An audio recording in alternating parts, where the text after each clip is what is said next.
Two Pack and Save supermarkets have admitted breaching the Fair Trading Act by misleading consumers with inaccurate pricing. The Commerce Commission filed criminal charges in March against Pack and Save Silverdale, which is in Auckland, and Pack and Save Mill Street in Hamilton for alleged inaccurate pricing and misleading specials that may have breached the Fair Trading Act. The CC, the Comcom, filed several charges. Silverdale pled guilty to seven counts. 3 are still pending, I believe. Mill Street, 4 counts, and another 4 to go. Now, each offence carries a potential fine of up to $600,000, and more investigations across the supermarket sector are ongoing. A Foodstuffs spokesperson said the company was unable to comment while the matter was before the court. Consumer New Zealand had earlier filed a complaint with the Commission, supported by hundreds of shoppers who had sent in examples of pricing problems on supermarket shelves. And of course, they have also for years highlighted issues. The Chief Executive is Jon Duffy, and it's great to talk to him again. Hello, Jon. Hey, Leah. How's it going? I'm good, my friend. Now, this isn't the first time, Jon, we know that foodstuffs have huge resources. To still see cases of allegedly misleading specials and inaccurate pricing, shouldn't they already have some foolproof systems in place? Well, you'd think so, and I think that came out in the open letter that the Minister of Finance, who's also the Minister of Supermarkets, for want of a better term, has published today. Yeah. Saying, actually enough is enough. You're a $27 billion a year industry. The fact that you can't get the ticket on the shelf to match the price you charge at the till is ludicrous. These are the basics of being a grocer or any type of retailer. Jon, is it a case, this is my theory, oh, look, we'll cop the fine. It's really a drop in the bucket. Like, if you turn to Australia, the equivalent there, the ACCC, imposes fines of $50 million per violation. So, why aren't we tougher? I mean, Nicola Willis has written a stern letter. Ooh, they're laughing. They're laughing at us, Jon. Yeah, I mean, I think if you look at those headline fine penalty maximums, right? So 600,000 New Zealand versus 50 million in Australia, right? Yeah. There's a massive gulf there, but it doesn't. It's actually worse than that, because just because the maximum penalty is 600,000, it doesn't actually mean that the courts will award that. No. So if we look at the last time a Pack and Save was convicted for very, very similar conduct, it was Pack and Save Mangere. It was in, I want to say 2018 or 2019. Don't quote me on that, but around about that time, the maximum penalties in the Fair Trading Act at that point were only 300,000. But for multiple offences, that Pack and Save got fined $72,000. So if you think about the amount of profit a large Pack and Save is making, probably on a Saturday morning, that fine pales into exactly. It is a cost of doing business. Yeah. Didn't last year though, Jon, the biggest was 3.2 million? Was that last year? Someone got I think there was a $3.2 million fine. But again, that's a weekend. Yeah, I mean, there have certainly been bigger fines, and you get bigger fines in cases where the Commission is actually able to negotiate a settlement with the defendant. So they say, all right, we won't pursue a prosecution here if you pay X, and sometimes that is better for getting larger penalties that then can be repaid to consumers or things like that. So that discretion is always open to the Commission, but here it really highlights the inadequacies of our penalties, firstly. Absolutely. And also the fact that to even get to court and prove this, the Commission received 600 good quality complaints from us.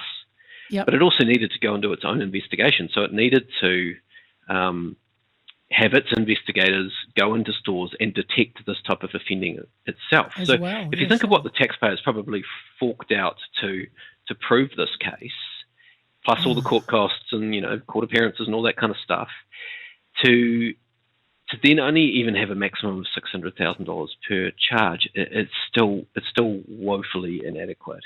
And even the fact that you've got to go to court to prove the case, it is something that the finance minister, I think, is highlighting in her open letter, where they're saying these cases can be quite hard to prove. Wouldn't it be better to have some sort of kind of infringement regime where the commission could give a supermarket an enforcement notice to say, hey, we're in your supermarket today, the baked beans are priced at $2.90 and you charge me $3.50 at the till. Boom, it's like a speeding ticket. Here's a fine of $10,000 or something like that for that offending on the day, rather than having to clog up the court system with, taking cases like this. So then, okay, I mean, Economic Growth Minister, Nicola Willis, this morning, I heard her saying that she'd written to Foodstuffs and Woolworths, and on the table was a possibility of tougher financial penalties, which you've talked about. But I feel that the government is still full of talk but short on delivery. I think they're failing us still, John. Look, yes, we haven't seen material change since the Commerce Commission did its market study nearly 4 years ago, right? So we haven't. The boat has not been moved forward. Yes. It is, in fairness to the government, and I don't say this often, but in fairness to the government, it is a really thorny issue. Like it's not a simple matter of. A lot of people compare supermarkets to the situation we had with Telecom before Telecom was broken up into Chorus and Spark. Yeah. Yes, you're it's right. Not that simple, right? Why not, John? Well, if you look at Woolworths, that's a privately owned company that I see what you're saying. You would need to, expropriate and then break up. That's quite a big deal, and that's the simple side of it. With Foodstuffs, you have a cooperative of individually owned businesses that come together as part of a cooperative. So the reason why we're talking about Pack and Save Silverdale being charged and not Foodstuffs North Island being charged is that it's Pack and Save Silverdale is the legal entity that has committed the offences here. Yeah. And so suddenly you've got hundreds of supermarket owners throughout the country who would all, if you were going to break things up, would all need to, have a portion of their business removed or something like that. Now, I'm not saying that it's not possible, but it's really, really complicated, and it's a huge move, particularly for a right-leaning government that's probably more pro-business than a left-leaning government, to come in and say, your business what is are going the too signals well. that sends? Yeah. Well, I mean, if you're trying to encourage investment in New Zealand, and suddenly the government steps in and takes a whole, forces Foodstuffs to sell all the Pack and Save brands or something like that, does that send positive signals to overseas investment? I know what you're saying, but in this case, this is a very, a lot of it, no other businesses besides what the Telecom did even touches on these guys. So I know what you're saying. I tell you what, they'd win over the blooming voters, that's for sure.